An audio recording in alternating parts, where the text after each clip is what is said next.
أعوذ بالله من الشيطان الرجيم. بسم الله الرحمن الرحيم. قال الله تعالى في القرآن العظيم والفرقان الحميد: عسى أن يبعثك ربك مقاما محمودا. صدق الله البصير القدير وصدق رسوله البشير النذير والحمد لله رب العالمين.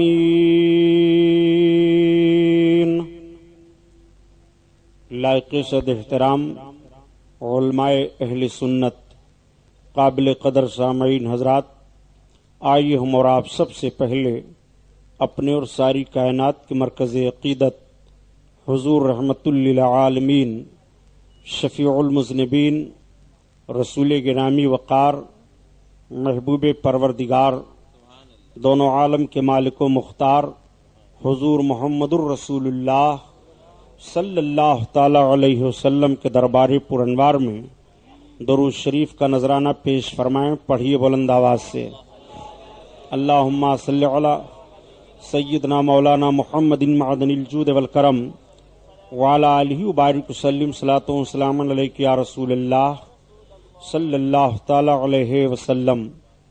پورا مجمع خیر و برکت کے لیے اور درود شریف پڑھ لیجیے: اللہم صلی علی سیدنا مولانا محمد معدن الجود والکرم وعلی آلہ وبارک وسلم. صلاۃ و سلام علیک یا رسول اللہ صلی اللہ تعالی علیہ وسلم.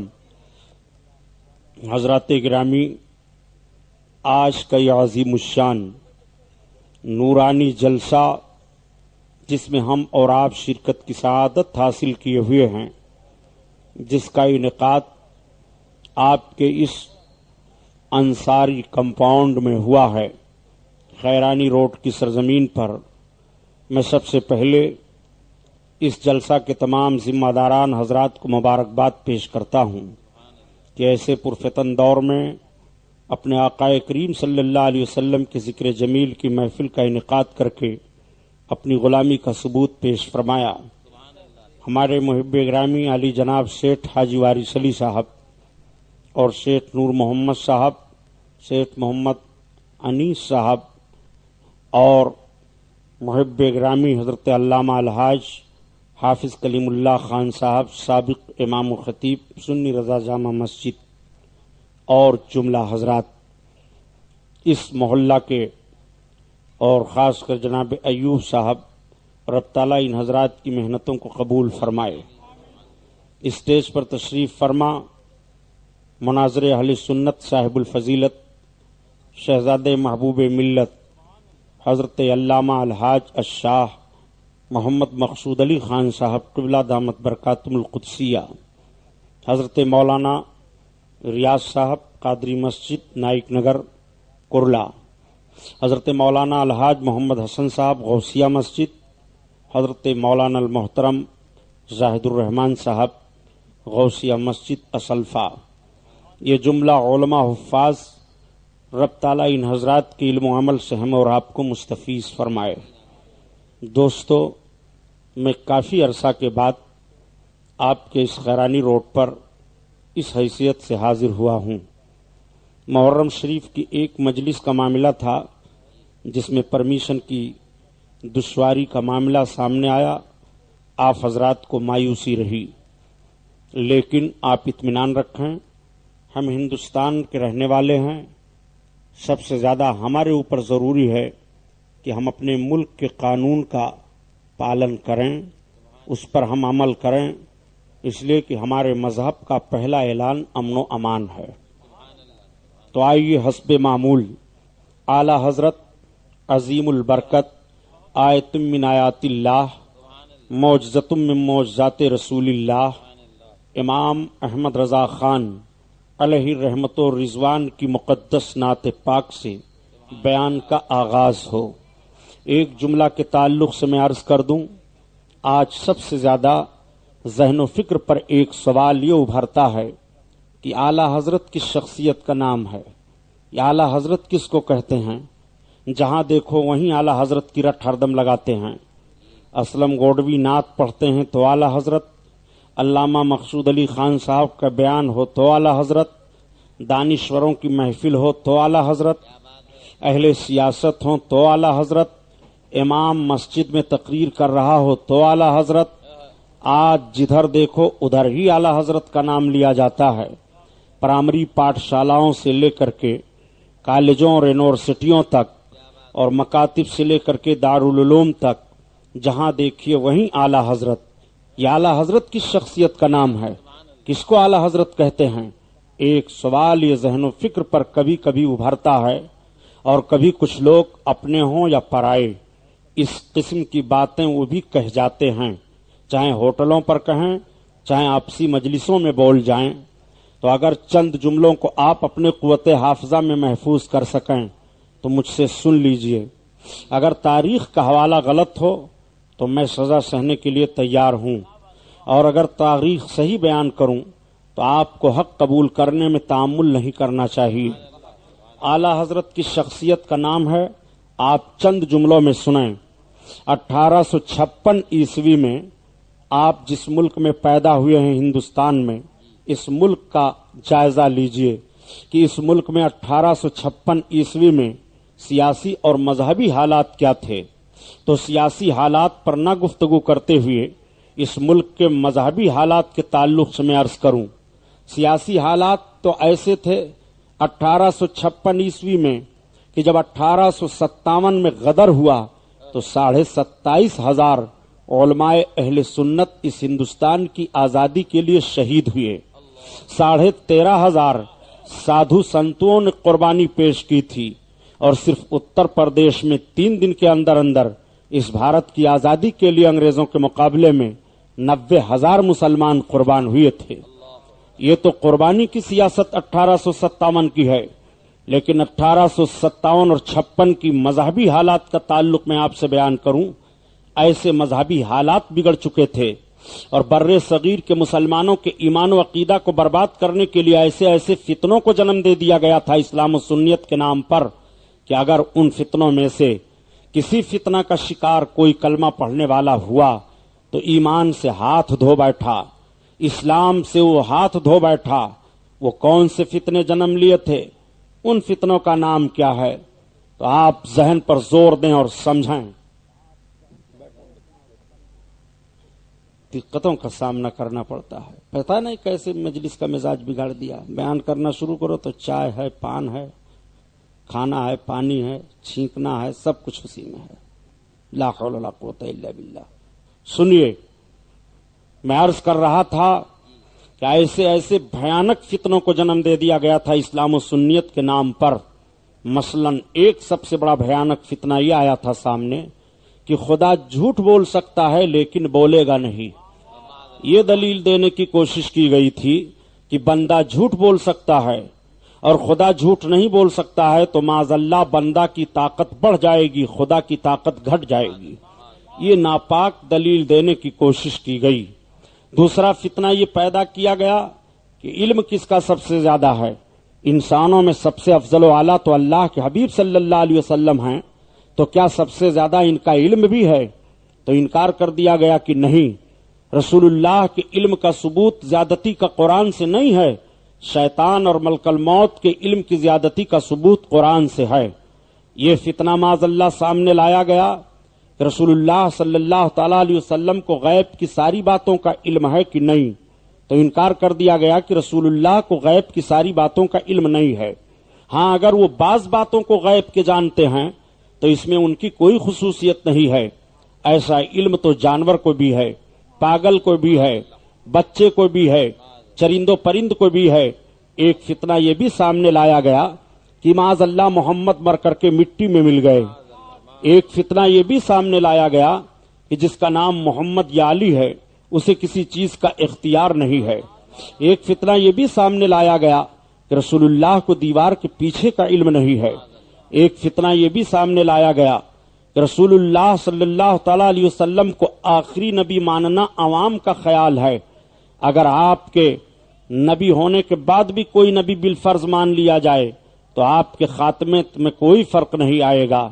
ایک فتنہ معاذ اللہ یہ بھی سامنے لایا گیا کہ رسول اللہ صلی اللہ علیہ وسلم کو یا رسول اللہ کہہ کر کے پکارنا اور یہ ایمان و عقیدہ رکھنا کہ اللہ کے رسول ہماری پکار سنتے ہیں اور امتیوں کی مدد فرماتے ہیں، تو یہ شرک ہے۔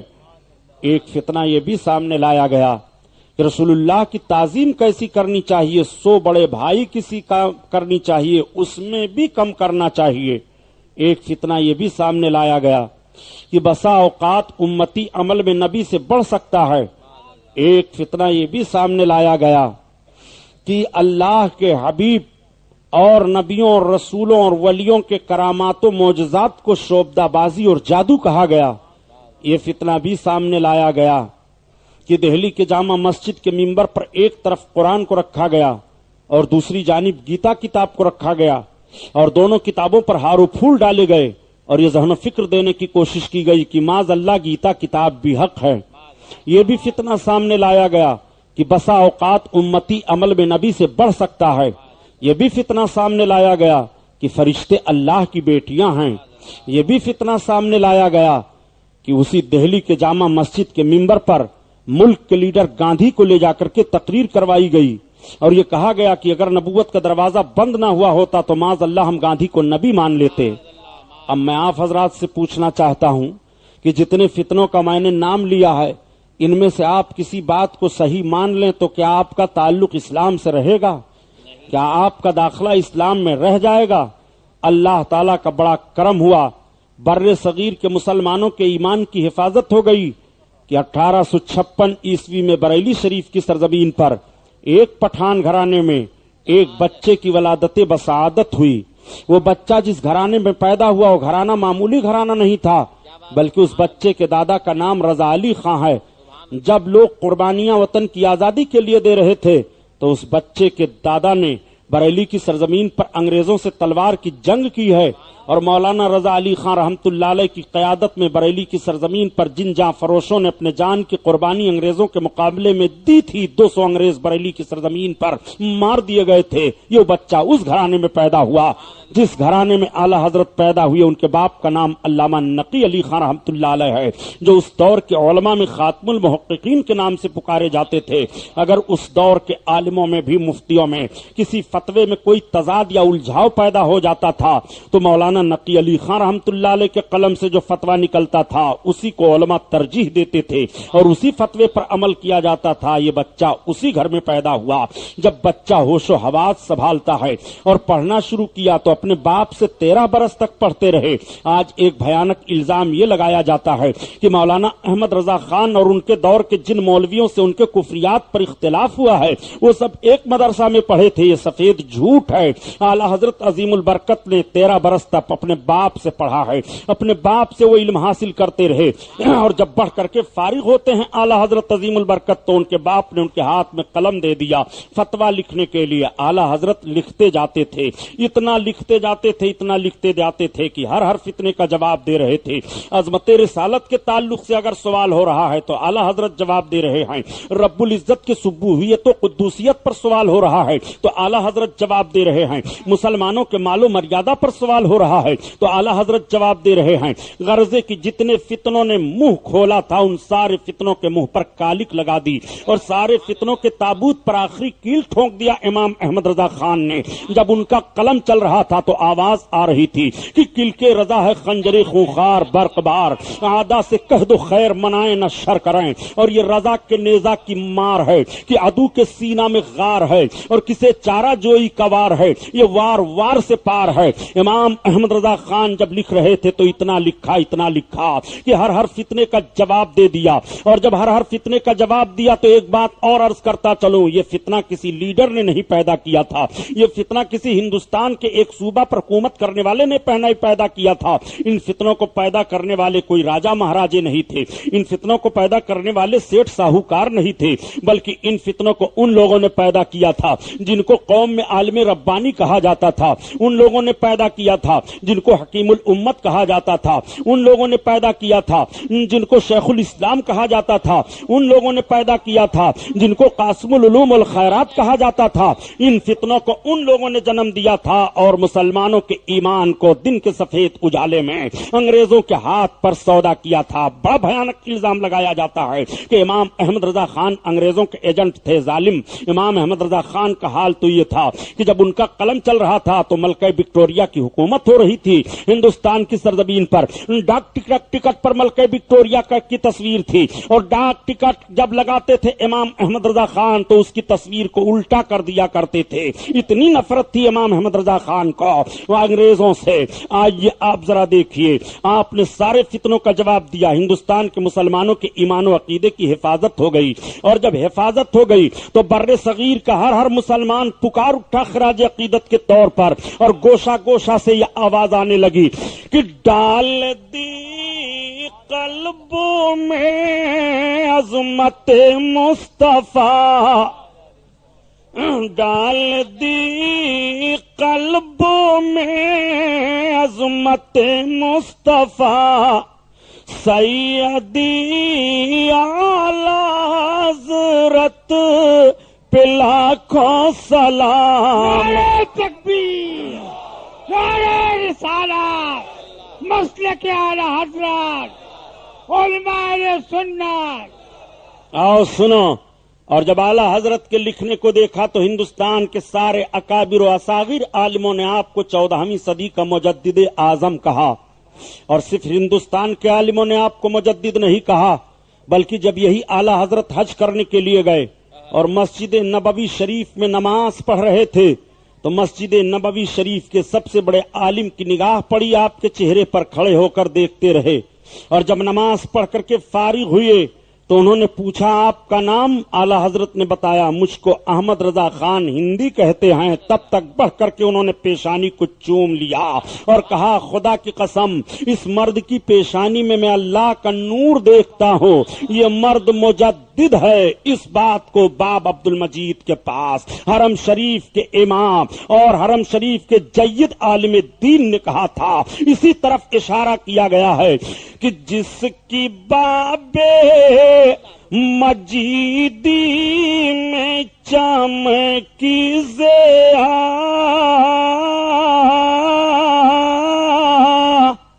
ایسے پیر طریقت پہ لاکھوں سلام، لاکھوں سلام۔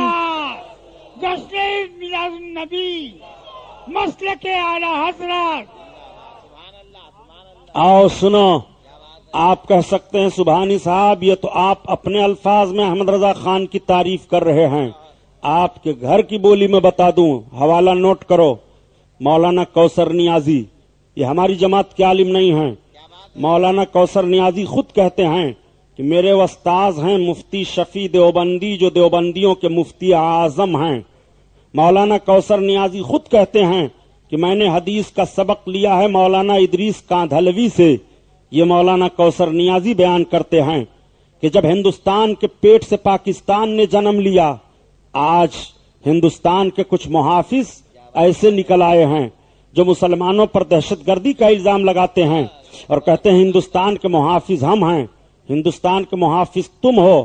جب سے تمہاری ذمہ داری آئی ہے پاکستان نے جنم لیا، بنگلہ دیش نے جنم لیا، لنکا نے جنم لیا، رنگون نے جنم لیا، اور جب ہماری ذمہ داری تھی تو تبت کی وادی سے لے کر کے افغانستان کی سرحد تک اتنا بڑا ملک ہم نے دیا تھا، اور سونے کا چڑیا یہ ہندوستان کہلاتا تھا۔ یہ تمہاری ذمہ داری تھی اور یہ ہماری ذمہ داری تھی۔ مولانا کوثر نیازی بیان کرتے ہیں کہ جب ہندوستان کے پیٹ سے پاکستان نے جنم لیا اور پاکستان میں امور مذہبیہ کا سب سے پہلا صدر مجھ کو بنایا گیا، تو آپ کہتے ہیں کہ میں یہ جانتا تھا کہ اسلامیات پر مجھ جیسا معلومات رکھنے والا کوئی نہیں ہے، اس لیے کہ میں نے اسلامیات پر اتنی کتابوں کو پڑھ ڈالا تھا کہ زندگی میں جتنے روٹی کے ٹکڑے توڑ کر کے نہیں کھائے تھے اس سے زیادہ میں نے اسلامیات پر کتابوں کو پڑھا تھا۔ لیکن جب میں بریلی کے مولانا احمد رضا خان کی کتابوں کا اور خصوصاً فتاوی رضویہ کو پڑھنا پڑھنا شروع کیا تو مجھ کو ایسا لگا کہ میں علم کے سمندر کے کنارے کھڑے ہو کر کے ابھی سیپیاں چن رہا ہوں.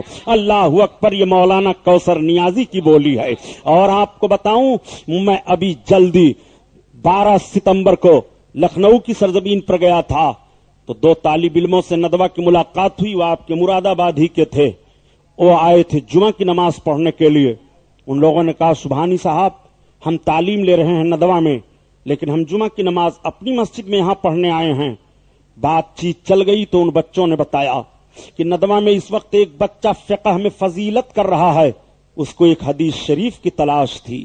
جب اس نے کئی کتابوں کو دیکھا نہیں پایا تو فتاوی رضویہ کو اٹھایا، اور فتاوی رضویہ میں جب اس کو وہ حدیث مل گئی تو اس نے اپنی پیشانی کو ٹھونک لیا اور کہا خدا کی قسم علم ہے تو بریلی کے مولانا احمد رضا خان کا علم ہے.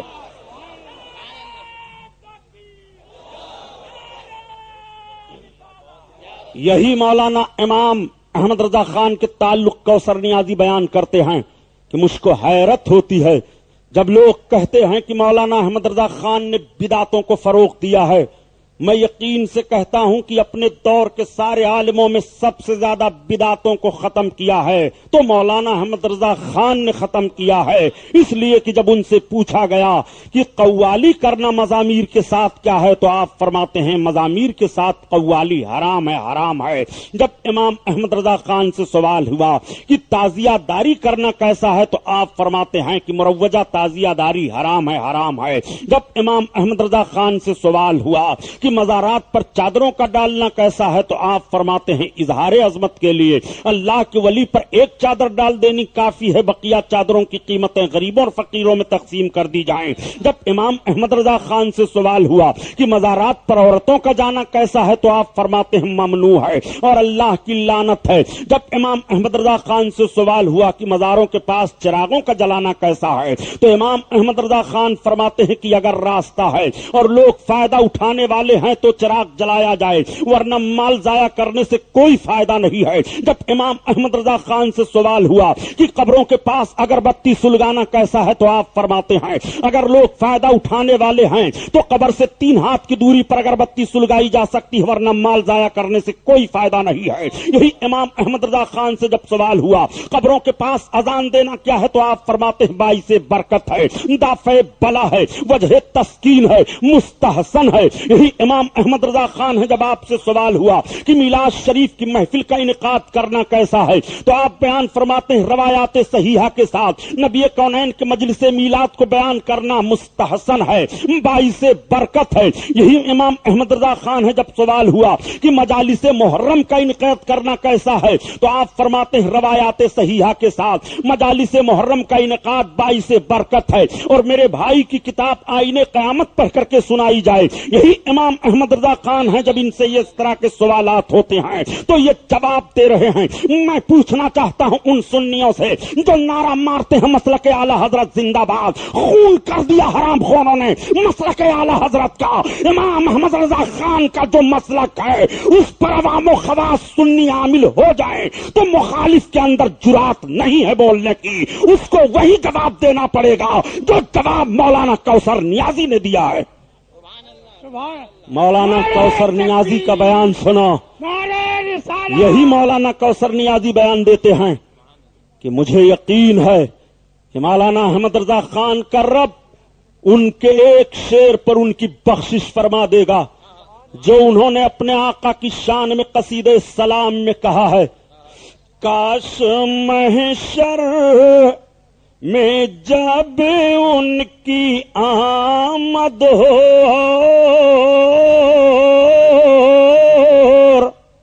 بھیجے سب ان کی شوکت پہ لاکھوں سلام، لاکھوں سلام.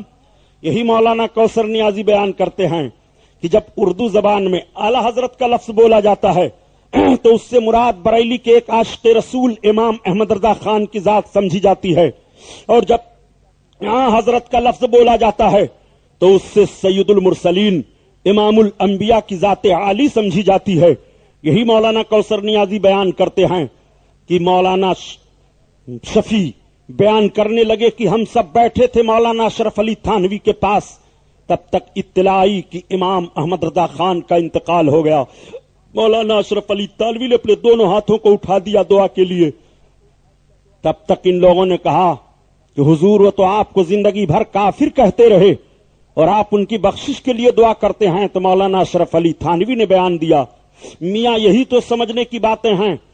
مولانا احمد رضا خان نے ہماری کتابوں کی عبارتوں کا جو مطلب سمجھا تھا، اگر وہ ہمیں کافر نہ کہتے تو خود کافر ہو جاتے، اور وہ ہمیں کافر کہہ رہے ہیں تو عشق رسول کی بنیاد پر بقیہ کوئی وجہ نہیں ہے۔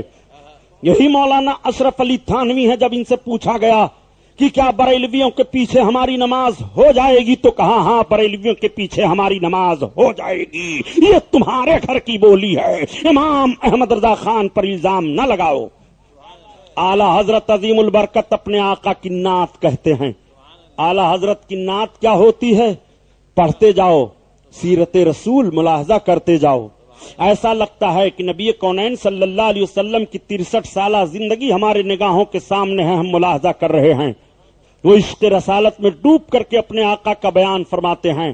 نعت میں عرض کرتے ہیں، یا رسول اللہ، آپ کی عظمت کا حال تو یہ ہے، آپ کا کریمانہ حال تو یہ ہے، آپ کا وقار تو یہ ہے، زمین و زمان تمہارے لیے، مکین و مکان تمہارے لیے، تمہارے لیے، زمین و زمان تمہارے لیے، مکین و مکان تمہارے لیے، تمہارے لیے، چنین و چونا تمہارے لیے، بنے دو جہاں تمہارے لیے، تمہارے لیے، یا رسول اللہ